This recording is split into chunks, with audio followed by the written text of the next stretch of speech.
Good morning and welcome to Gulfstream today. Brian Nato and Samantha Perry with you on a steamy Thursday here in Hollandale Beach. Fast and firm. You can see the Tapeta as well. It is a beautiful, picture-perfect day. We hope to see you out here. Big weekend, obviously, around the country, but we've got a lot going on here as well, and a couple stakes and 11 races on Saturday and Sunday, Good Friday. So come on out here and say hi. Enjoy some really good racing.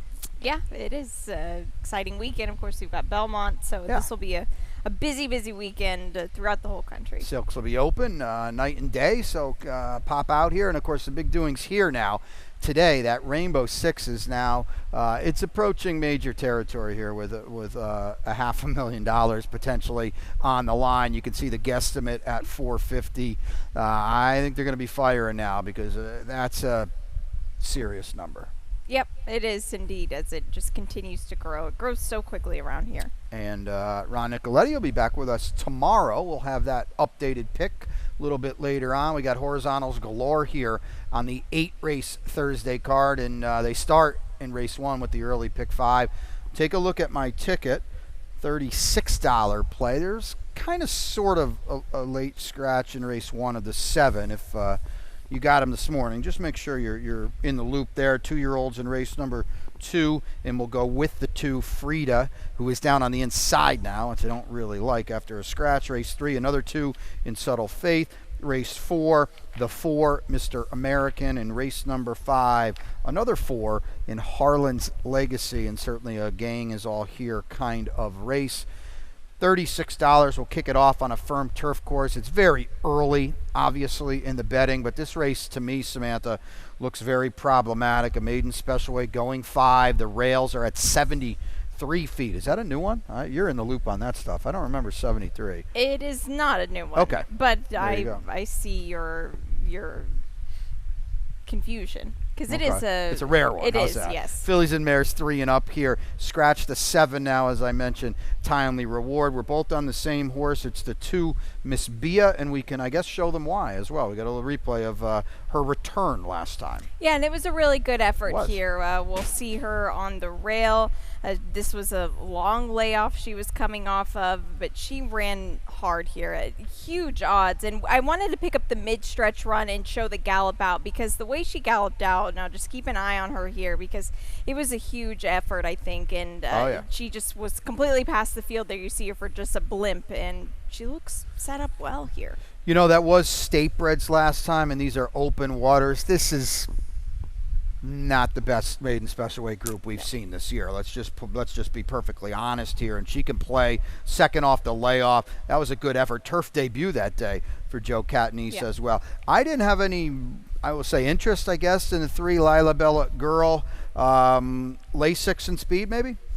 Yeah, I think that the fact that she's going to try the grass is a good sign here.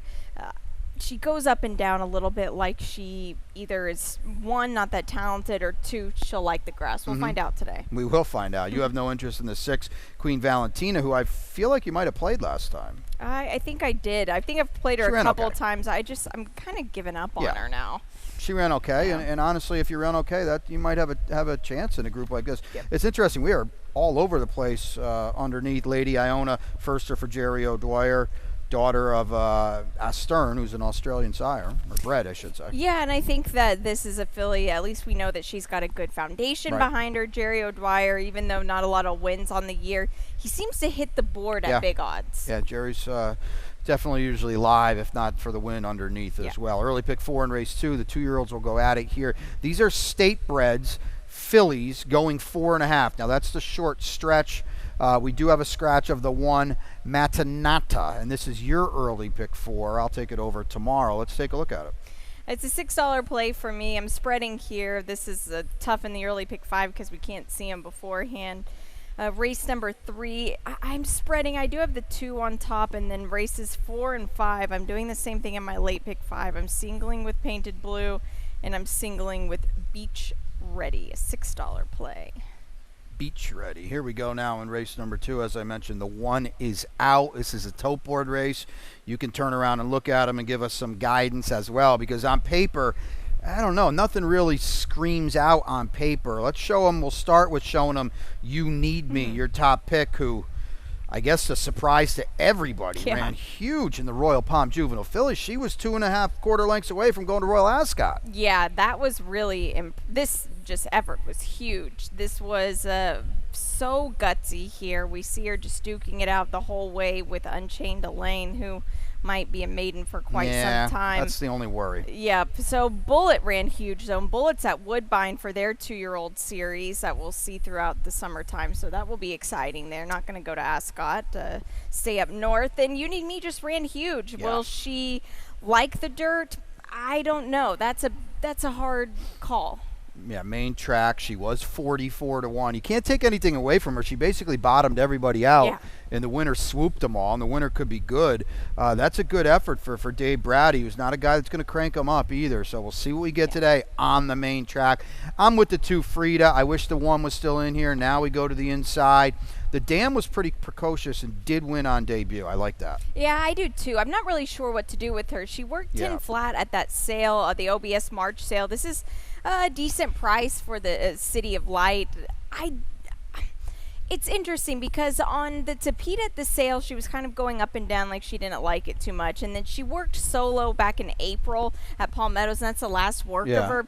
She was kind of going up and down in the same way. So I don't know if it's because she's just been solo. We'll watch her here, but I do agree. I think that she has some talent. I just don't know what surface she wants to run on. Good to see Amicia named as well. Maybe she's got some speed. Right. Jose D'Angelo, just 8% with first-time starters, but I think we can both agree the past couple years, the stock has really gone upwards. Let's take a look at Be a Queen, the firster for Jenna Antonucci, who is kind of, for this barn, predictably worked very fast. Yes, and Joey Muscles will actually see on Saturday, first-time starter. So she's in the middle here. The outside horse just breaks and isn't a part of the party, but Be a Queen works well here. She's very forward. This isn't a very fast time, but it's not so much the time that matters in this breeze. It's the fact that you want to see that they handle the dirt well, which they did. They both broke from the gate very well, and I want to group them both together because we'll see Joey Muscles on Saturday, so we'll take note of how Be a Queen does here. I think Joey Muscles worked a little bit better than Be a Queen, but she's very professional. That goes a long way in a 2-year-old race. And they paid $75 for her a few months ago as a Kozan stand for $6,500. That's a pretty big number. Yes, exactly. Jenna Antonucci's been very, very live here at the Royal Palmy. Let's just give a quick mention to the 6 win and you're in. Carlos David Firster. Big sort of big pedigree here. Have to miss Aramet. Yeah, well, you found a stat too as well. Oh yeah, that's right. We got the stat. Yeah. I don't know. It's pretty solid. Now we've seen some horses not get bet, but this is 28%, and I wanted to kind of tighten this up, 4.5 to 5. So these are early season 2-year-olds. I think we want to tab the tote board here because aside from Miss Aramet, who was turf and Tapeta, no one else is really all that much. She didn't win on debut. None of the other 5 foals to run did. We'll see what we get. Plenty of works though. Yeah. Tote board kind of race. So we'll take a break. 2 down, 6 to go. When we come back on Gulfstream today, Ron's got the Rainbow 6, and don't forget $450,000 in the estimated jackpot. Stay tuned. And they're off.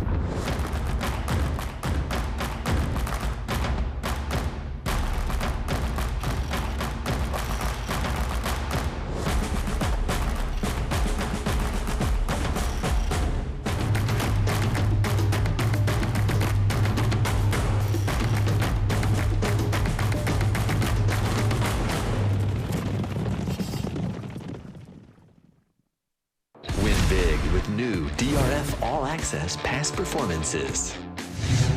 With one best-in-class product, you now get all 3 past performance formats. Easily switch between views. Access the most trusted information in horse racing with DRF All Access past performances. Go to DRF.com and use coupon code 1FREEPP for a free single card today. And welcome back to Gulfstream today. Brian and Samantha with you. Beautiful day here at Gulfstream Park. 8 races for you. Kind of like a Back to the Future moment there in race number 1. It was like vanishing before our eyes, but the 5 is scratched out of this race, the opening race. Pete's upstairs. He doesn't have a lot to do. We like that, but the 5 is out of the opening race, and he'll recap everything shortly, and it's not all that much. Rainbow 6-time in the third here, 6 furlongs on a fast main track.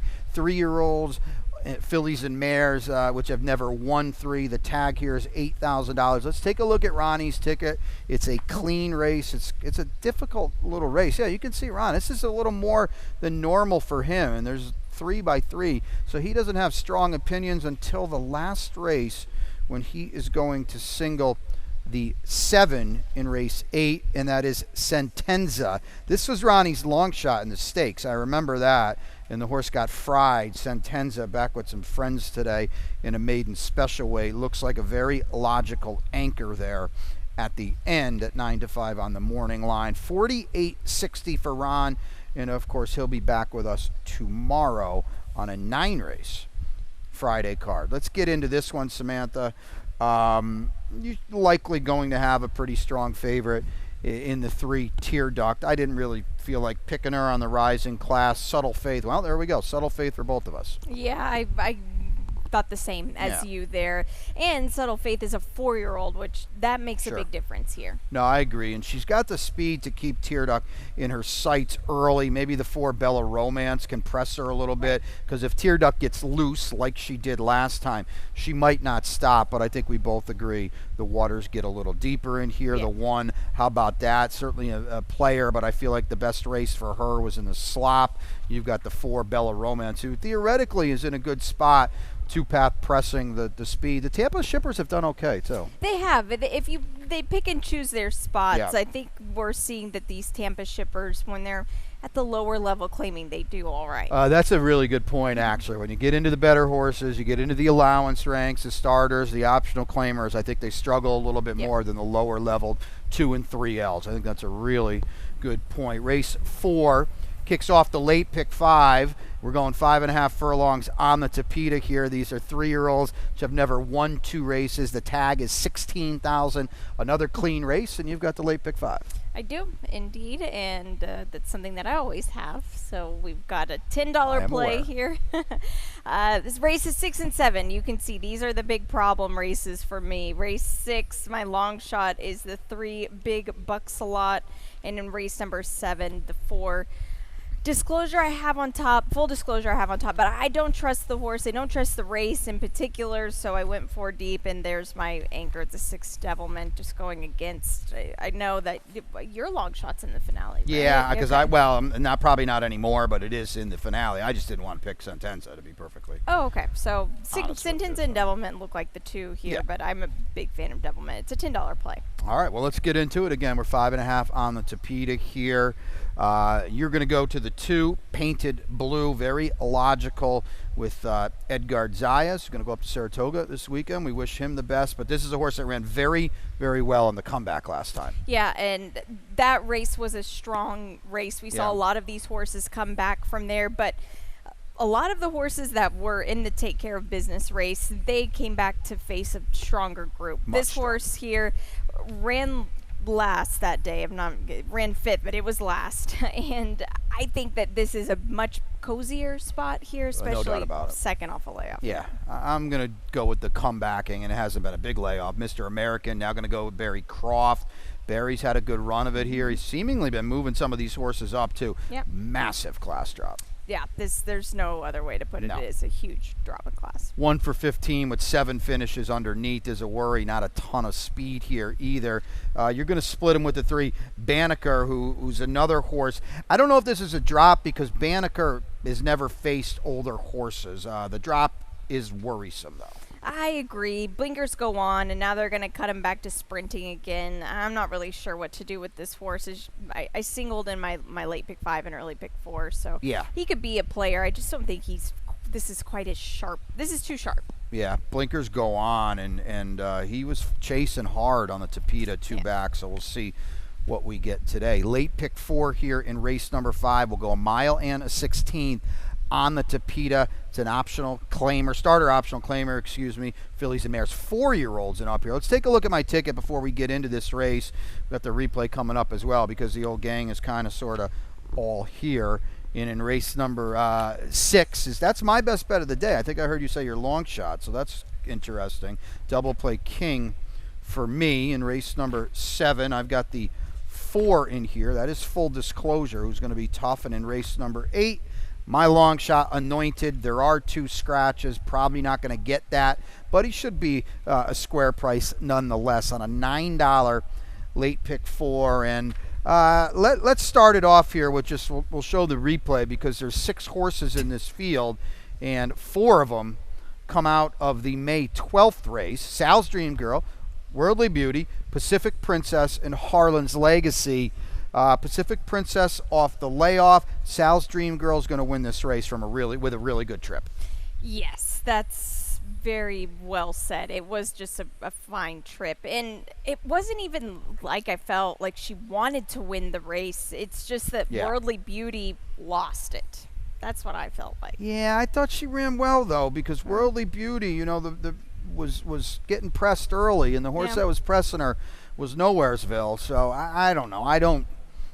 You're doing the same thing I am. I don't trust any of them. I didn't want necessarily any of them out of the race. That's why I went with Harlan's Legacy, who we'll talk about in a second. But we'll throw it to you. Beach Ready is not coming out of that race, and I think that's a big deal. Well, that's a huge deal here. This is a distance that she handles quite well. She likes the Tapeta quite a bit. She's got 4 wins locally across it.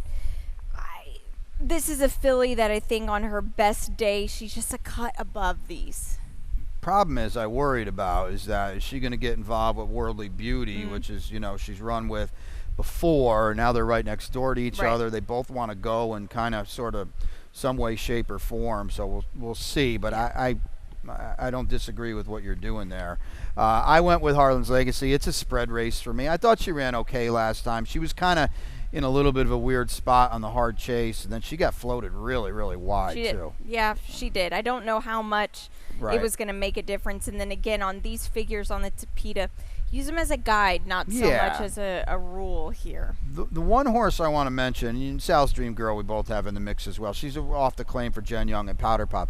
You don't have Pacific Princess. That was her first start since late January. She ran okay, and she likes to win races. She does, but she also likes to win races last year. Yeah, and on the main track. So we'll see. I think if anything, she's eligible to move forward, whereas the rest of these gals, they're going to run the same race. It's just who's kind of sort of turn is it? Yeah, exactly. Race 6 kicks off the late pick 3. Don't forget now, dollar pick 3s here. 7 furlongs on a fast main track. These are 3-year-olds and up. The tag is 12.5. We do have a scratch of the long shot.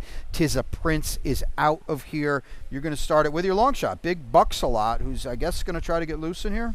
I'm hoping so. The last time this horse paired victories, it was with Jose Ferrer. He's moved his tack down here to Gulfstream for the summertime. Good to see. I like the fact that he's back on this horse again, and they've cut him back in distance. This seems like a horse with proven dirt form in a field that some of them are a bit questionable. Well, I think that's very, very fair. My best bet's in here, the 4 Double Play King. And anytime you can get out of Proverb's shadow, and he was running pretty well, it's not a bad thing. If you're not familiar with Proverb, he is, and I think he's won 8 of 9 for Safi on the main track. Yeah, he's a very impressive horse. So now he doesn't have to deal with that. It's a big drop in class, but we'll see. We'll see. Yeah, I don't know if it's worrisome though, because it might be where he's supposed to be. Cross Haste is the one necked out last time by Free Soul against State Breds off the claim. Let's take a look at that effort. It was pretty solid. Blinkers went on that day too. Yeah, I actually picked Free Soul on Saturday, so we'll see here at a big price. I hope that's my long shot. We'll see. Check with the odds maker here. But Cross Haste ran really well. This was going 6 furlongs. This horse is closing quick on the outside. This was first off the claim for Steve Klosaris. I love the way that this horse showed gameness about him, and now he's going to get an extra furlong. That's what he needed there. It wasn't enough ground for him. Is he in the Big Martini race? Yep. He's 15, I think. Oh, well, perfect. I think. And he's on the outside? Yes. He's 15. Okay, there we go. Big Martini on Saturday off some freakishly big number. Good card on Saturday. I've mentioned Double Play King. I think we got the ones in here. We got a little bit of a long shot and 2 very logical contenders. But listen, especially with the scratch now, Big Bucks-a-Lot could be controlling in here. You talked about this. You know this more than I do. Jose Ferrer, very aggressive. Yes. Early on. Yeah, if you get him in the lead, it's hard to pass him. Race 7 goes 5.5 on the Tapeta. It's a starter optional claimer here. 4-year-olds and up. Good compact field of 6. You can probably go a lot of different ways in here. But we're both going full disclosure. Let's take a look at him, because getting back to the Tapeta, I think, is a really big deal for him. It is. It's same with the probably co-favorite, or the co-favorite of this race, which is the one Extendo. But I think you did what I did. Full disclosure is now on the outside.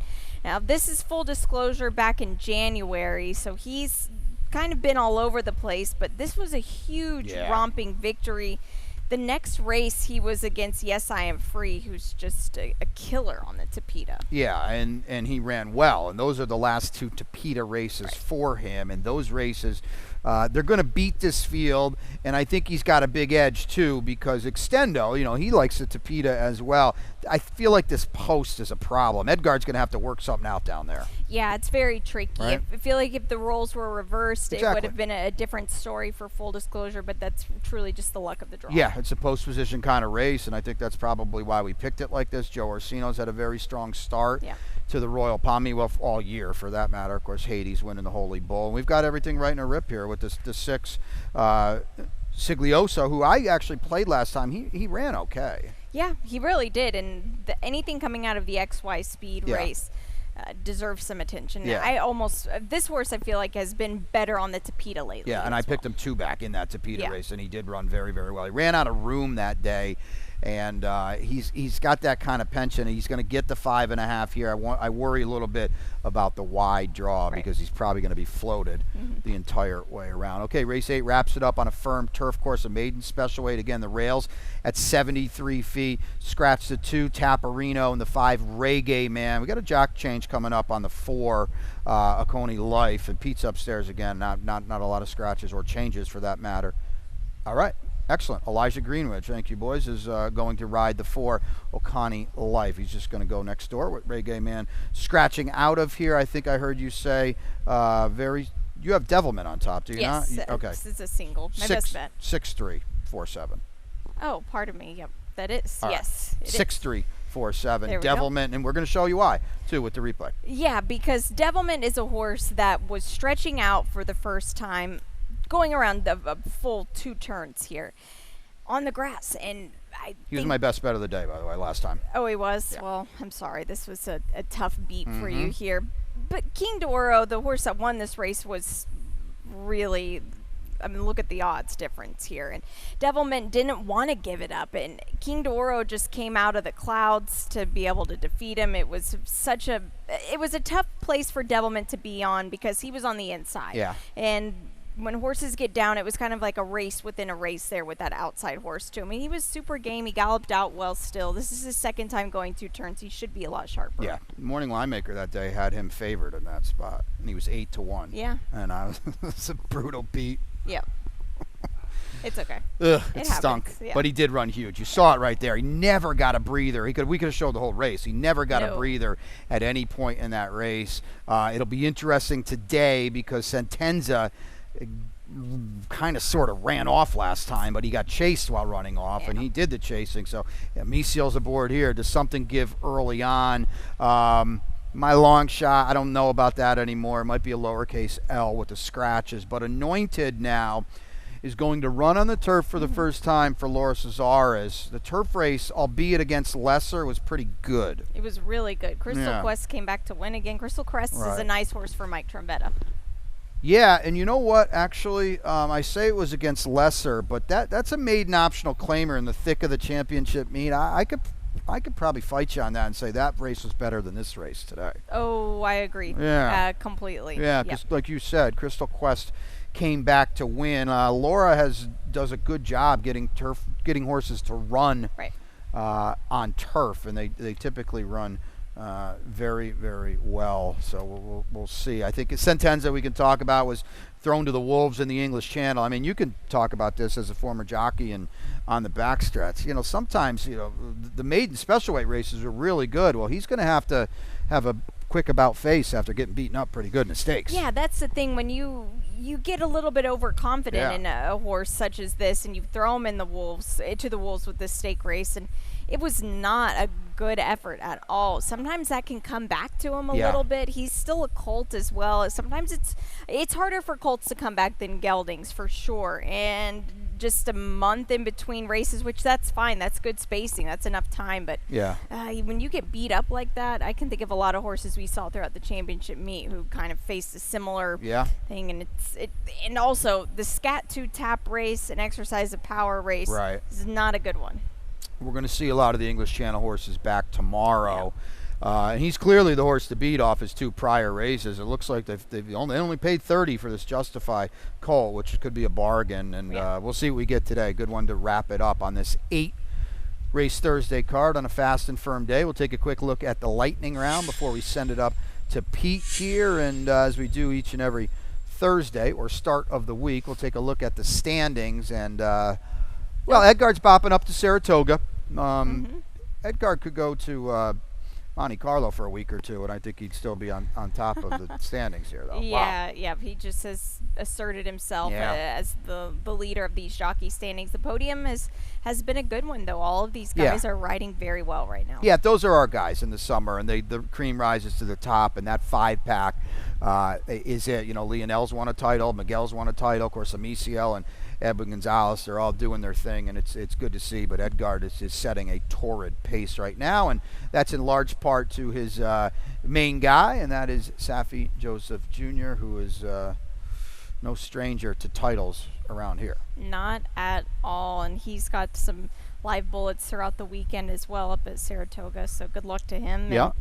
And look at this podium as well. It'll be interesting to see how this shifts, especially since now we are getting these trainers shipping out of town. Yeah, no doubt. Carlos David, Victor Barboza, as we kind of sort of knew would really get going here. And then, of course, Mark Cassie, for Team Cassie, to be up there with 11 wins is pretty impressive as well because, again, the sample size is not as large as it might be during the championship. We got the wagering guide through First and Express Bet that we all kind of partook in because Belmont Stakes Day is Saturday, and we'll talk about that tomorrow a little bit more.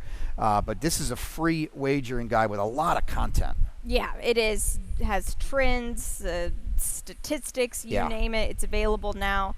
We both have, everybody's tweeted it out. That's been a part of it. So make sure to take a look at this. It's great work put together. And, you know, as it played out on Kentucky Derby Day and even Kentucky Oaks Day for that matter, a lot of the Saratoga horses in those Grade 1 races, both tomorrow and certainly Saturday, you know, we saw them each and every day here during the championship meet. Yep, we did, and it's exciting to see. Mindframe's going to try to see it out at a mile and a quarter, and we saw him, of course, awesome in his amazing debut here, right? That was very impressive. So that's exciting, and we'll talk about that a little bit more tomorrow. Your best bet today? Devilment for me in the finale. Okay, I am in race 6, and that is with the 4 Double Play King. And your long shot? Big Bucks a lot. You know what? Your long shot's in my best bet race, and my long shot is in your best bet race because I'm with Anointed in the finale. It might be an average shot. That's okay. Now. So that's it.